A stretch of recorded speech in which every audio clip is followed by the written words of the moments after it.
험난한 탈북 과정 끝에 국내에 정착한 탈북자들, 이런 분들이 지금까지 2만 9천여 명이나 달합니다. 여기에 최근 들어서는 북한 엘리트들의 탈북도 증가하고 있고요. 탈북의 목적, 유형도 이전과는 많이 달라지고 있습니다. 최근에 베이징 주재 북한 대표부 소속 간부 2명이 가족과 함께 탈북 망명한 사실이 알려졌는데요. 이들 가운데 한 명은 보건성의 일국 출신으로 김정은 일가의 건강 관리를 책임지던 인물로 알려졌습니다. 그리고 지난 7월 영국 주재 북한 대사관 태영호 공사의 탈북 소식 또한 큰 충격이었는데요.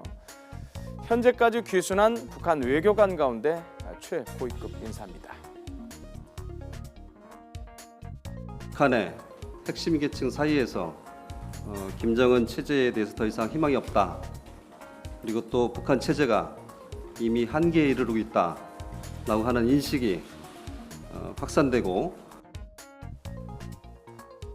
북한 내에서 먹고 살 만한 엘리트 계층의 탈북이 늘면서 탈북 유형 또한 진화하고 있는데요. 이전까지 탈북 유형은 크게 두 가지였습니다. 그야말로 굶주림에 지친 생계형 탈북, 그리고 민주주의를 지향한 정치 이념형 탈북이었습니다. 그런데 최근 들어서 보다 나은 삶을 원해 선택하는 이민형 탈북, 그리고 더 넓은 곳에서 공부하기를 원하거나 자녀들의 미래를 생각하는 유학형 탈북이 늘고 있는 추세입니다. 태영호 공사의 탈북 동기 역시 자녀의 장래 문제가 크게 작용한 것으로 알려졌는데요. 북한 내부에서 장래를 촉망받던 수학 영재가 홍콩의 국제대회에 참가를 했다가 돌연 탈북한 것도 이 유형에 해당하지 않을까 싶습니다. 김정일과 접근이 가능했던 의료 일꾼이라든가 무역 일꾼이라든가 외교관이라든가 아니면 집단 탈북이라든가 과거와는 전혀 다른 양상으로 오는 건 틀림없이 이 사람들이 김정은에게 등을 돌렸다. 미래가 없다는 데로부터 혹은 정말 나가서도 살 수 있다. 내 자녀를 위해서. 라는 것들이 확산되고 있다고 봐야죠.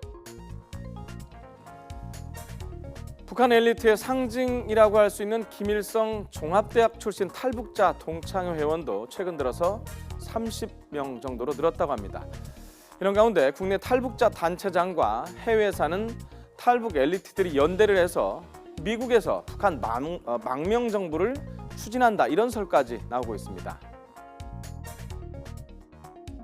북한에서 거의 충들의 탈북이 사실 법물처럼 일어나고 있다라고 저는 보고 있습니다. 정말 뭐 북한 뛰쳐나왔으니까 우리 힘을 모아서 망명 정부도 해야 되지 않겠냐, 아주 건설적인 이야기까지 하던데,